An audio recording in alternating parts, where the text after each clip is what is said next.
Hi hello ಎಲ್ರಿಗೂ ನಮಸ್ಕಾರ. Welcome to Krupa Suma blog. ಆರೋಗ್ಯ ವಿಮೆಯು ಖರ್ಚಲ್ಲ, ಅದೊಂದು ಇನ್ವೆಸ್ಟ್ಮೆಂಟ್. ವಿಮೆಯನ್ನು, ಅದರಲ್ಲೂ ಆರೋಗ್ಯ ವಿಮೆಯನ್ನು ಎಂದಿಗೂ ಖರ್ಚಿನ ಬಾಬ್ತು ಎಂದು ಪರಿಭಾವಿಸಬಾರದು. ತುರ್ತು ಸಂದರ್ಭದಲ್ಲಿ ಅವು ಕೈ ಹಿಡಿಯುತ್ತದೆ. ಹೆಚ್ಚುತ್ತಿರುವ ಆರೋಗ್ಯ ವೆಚ್ಚಗಳ ವಿರುದ್ಧ ನಮ್ಮನ್ನು ನಾವು ರಕ್ಷಿಸಿಕೊಳ್ಳಲು ಆರೋಗ್ಯ ವಿಮೆಯನ್ನು ತಪ್ಪದೇ ಖರೀದಿಸಬೇಕು. ನಮಗೆ ಹೃದಯ ಸಮಸ್ಯೆ ಇದೆಯೋ ಇಲ್ಲವೋ ಎಂಬುದು ಲೆಕ್ಕಿಸದೆ ಸಾಕಷ್ಟು ಕವರೇಜ್ ಇರುವ ಆರೋಗ್ಯ ವಿಮೆ ಪಾಲಿಸಿಯನ್ನು ಪಡೆಯುವುದು ಉತ್ತಮ. ಒಂದು ಕುಟುಂಬದಲ್ಲಿ ಯಾರಾದರೂ ಒಬ್ಬರು ಹೃದಯ ಸಂಬಂಧಿ ಅನಾರೋಗ್ಯಕ್ಕೆ ಒಳಗಾದರೆ ಅದರ ಚಿಕಿತ್ಸಾ ವೆಚ್ಚವು ಫ್ಯಾಮಿಲಿಯ ಹಣಕಾಸಿನ ಸ್ಥಿತಿಯ ಮೇಲೆ ದೊಡ್ಡ ಬರೆ ಎಳೆಯಬಲ್ಲದು. ಈ ಪೆಟ್ಟಿನಿಂದಾಗಿ ನೋವನ್ನು ಕಡಿಮೆ ಮಾಡಿಕೊಳ್ಳುವುದಕ್ಕೆ ಆರೋಗ್ಯ ವಿಮೆ ಬಹಳ ಮುಖ್ಯ. ಪಾಶ್ಚಿಮಾತ್ಯರಿಗಿಂತಲೂ ಭಾರತೀಯರಿಗೆ ಹೃದಯ ಸಮಸ್ಯೆ ಹೆಚ್ಚು. ಹೀಗಾಗಿ ಆರೋಗ್ಯಕರ ಹೃದಯವನ್ನು ಕಾಪಾಡಿಕೊಳ್ಳಬೇಕು. ಸಮಗ್ರ ಆರೋಗ್ಯ ವಿಮಾ ಪಾಲಿಸಿಯು ಹೃದಯ ಕಾಯಿಲೆಗಳಿಗೆ ಸಂಬಂಧಿಸಿದ ಸಂಭಾವ್ಯ ತೊಡಕುಗಳಿಂದ ಉಂಟಾಗುವ ವೆಚ್ಚಗಳನ್ನು ಭರಿಸಲು ನೆರವಾಗುತ್ತದೆ. ಕಿರಿಯ ವಯಸ್ಸಿನಲ್ಲಿ ಹೆಲ್ತ್ ಇನ್ಶೂರೆನ್ಸ್ ಖರೀದಿಸುವುದರಿಂದ ವಿಮೆ ಪ್ರೀಮಿಯಂ ಕಡಿಮೆ ಇರುತ್ತದೆ, ಅಲ್ಲದೆ ಕಾಯುವ ಅವಧಿಯೂ ಕಡಿಮೆ ಇರುತ್ತದೆ ಎನ್ನುವುದು ಇನ್ಶೂರೆನ್ಸ್ ಅಡ್ವೈಸರ್ ಒಬ್ಬರ ಸಲಹೆ ಆಗಿದೆ. ಇದರಿಂದ ತೆರಿಗೆ ಲಾಭವೂ ಉಂಟು. ನಿಮ್ಮ ವಯಸ್ಸು ಮತ್ತು ವಿಮೆ ಮೊತ್ತದ ಮೇಲೆ ನಿಮ್ಮ ಪ್ರೀಮಿಯಂ ನಿರ್ಧಾರವಾಗಿರುತ್ತದೆ. ಆರೋಗ್ಯ ವಿಮಾ ಪಾಲಿಸಿಗಾಗಿ ಪಾವತಿಸಿದ ಪ್ರೀಮಿಯಂಗೆ ಆದಾಯ ತೆರಿಗೆ ಕಾಯಿದೆ 1961 ಸೆಕ್ಷನ್ 80D ಅಡಿಯಲ್ಲಿ ತೆರಿಗೆ ವಿನಾಯಿತಿ ಲಭ್ಯ. ಇದು ಆರೋಗ್ಯ ವಿಮೆಯ ತೆರಿಗೆಯನ್ನು ಉಳಿತಾಯದ ಸಾಧನವನ್ನಾಗಿ ಮಾಡುತ್ತದೆ. ಆರೋಗ್ಯ ವಿಮೆಯು ನಮ್ಮ ಉಳಿತಾಯದ ಹಣವನ್ನು ಖಾಲಿ ಮಾಡದೆ ಗುಣಮಟ್ಟದ ಆರೋಗ್ಯ ಸೇವೆ ಪಡೆಯಲು ಸಹಾಯ ಮಾಡುತ್ತದೆ. ಆರೋಗ್ಯ ವಿಮೆಯು ವೈದ್ಯಕೀಯ ತುರ್ತು ಪರಿಸ್ಥಿತಿಗಳು ಮತ್ತು ಅನಾರೋಗ್ಯದ ಸಮಯದಲ್ಲಿ ಹಣಕಾಸಿನ ಭದ್ರತೆಯನ್ನು ಒದಗಿಸುವ ಮೂಲಕ ಉಳಿತಾಯವನ್ನು ಸುರಕ್ಷಿತವಾಗಿರಿಸಲು ಅತ್ಯಗತ್ಯ. ಇದು ಆಸ್ಪತ್ರೆ, ಚಿಕಿತ್ಸೆ ಮತ್ತು ಔಷಧಿಗಳಂತಹ ಹೆಚ್ಚಿನ ವೈದ್ಯಕೀಯ ವೆಚ್ಚಗಳನ್ನು ಭರಿಸಲು ಸಹಾಯ ಮಾಡುತ್ತದೆ.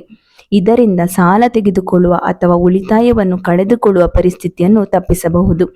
ಆರೋಗ್ಯ ವಿಮೆಯು ಜೀವನ ಶೈಲಿ ಬದಲಾವಣೆಗಳು ಮತ್ತು ಹೆಚ್ಚುತ್ತಿರುವ ವೈದ್ಯಕೀಯ ವೆಚ್ಚಗಳ ಹಿನ್ನೆಲೆಯಲ್ಲಿ ನಮ್ಮ ಭವಿಷ್ಯವನ್ನು ಸುರಕ್ಷಿತವಾಗಿರಿಸಲು ಮತ್ತು ದೀರ್ಘಕಾಲೀನ ಆರ್ಥಿಕ ಗುರಿಯನ್ನು ತಲುಪಲು ಇದು ಪ್ರಮುಖ ಹೂಡಿಕೆಯಾಗಿದೆ. ಆರೋಗ್ಯ ವಿಮೆ ಮಾಡಿಸುವುದರಿಂದ ಏನೆಲ್ಲ ಲಾಭಗಳಿವೆ ನೋಡೋಣ ಬನ್ನಿ.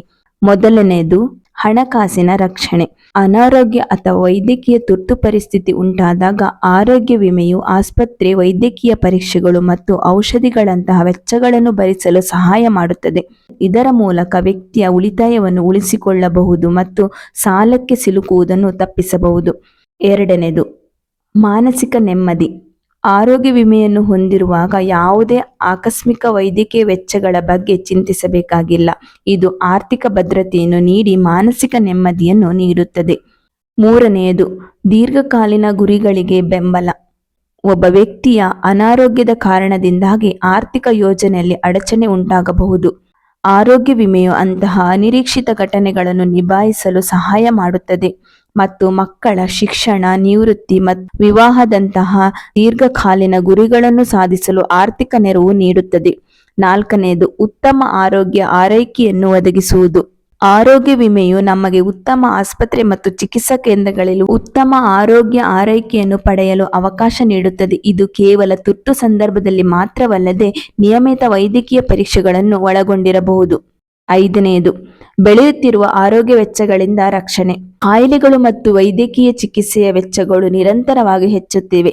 ಹೆಚ್ಚುತ್ತಿರುವ ಈ ವೆಚ್ಚವನ್ನು ಭರಿಸಲು ಆರೋಗ್ಯ ವಿಮೆ ಸುರಕ್ಷಾ ಕವಚವಾಗಿ ಕಾರ್ಯನಿರ್ವಹಿಸುತ್ತದೆ. ಸಂಕ್ಷಿಪ್ತವಾಗಿ ಹೇಳುವುದಾದರೆ ಆರೋಗ್ಯ ವಿಮೆ ಎಂಬುದು ಕೇವಲ ಒಂದು ಆರ್ಥಿಕ ಯೋಜನೆಯಲ್ಲ, ಬದಲಾಗಿ ಉತ್ತಮ ಆರೋಗ್ಯ ಮತ್ತು ಆರ್ಥಿಕ ಭದ್ರತೆಯನ್ನು ಖಾತ್ರಿಪಡಿಸುವ ಒಂದು ಪ್ರಮುಖ ಹೂಡಿಕೆಯಾಗಿದೆ. ನೋಡಿದ್ರಲ್ಲ ಫ್ರೆಂಡ್ಸ್, ಹೆಲ್ತ್ ಇನ್ಶೂರೆನ್ಸ್ ಇಂದ ಎಷ್ಟೊಂದು ಪ್ರಯೋಜನ ಇದೆ ಅಂತ. ನೀವು ಕೂಡ ಉತ್ತಮ ಹೆಲ್ತ್ ಇನ್ಶೂರೆನ್ಸ್ ಪಾಲಿಸಿಯನ್ನು ಖರೀದಿಸಿ ಆರ್ಥಿಕ ಹೊಡೆತದಿಂದ ದೂರವಿರಬಹುದು. ನೀವು ಖರೀದಿಸಿರುವ ಹೆಲ್ತ್ ಇನ್ಶೂರೆನ್ಸ್ ಪಾಲಿಸಿ ಯಾವುದಂತ ಕಮೆಂಟ್ಸ್ ಹಾಕಿ ಫ್ರೆಂಡ್ಸ್. ಇದರಿಂದ ಹೊಸದಾಗಿ ಹೆಲ್ತ್ ಇನ್ಶೂರೆನ್ಸ್ ತಗೊಳ್ಳುವವರಿಗೆ ತುಂಬಾ ಹೆಲ್ಪ್ ಆಗುತ್ತೆ. ಈ ಮಾಹಿತಿ ನಿಮಗೆ ಇಷ್ಟವಾಗಿದ್ರೆ ದಯವಿಟ್ಟು ನಮ್ಮ ಚಾನೆಲ್ ಅನ್ನು ಸಬ್ಸ್ಕ್ರೈಬ್ ಮಾಡ್ಕೊಳ್ಳಿ, ಹಾಗೆ ಬೆಲ್ ಐಕಾನ್ ಕ್ಲಿಕ್ ಮಾಡಿ. Thank you.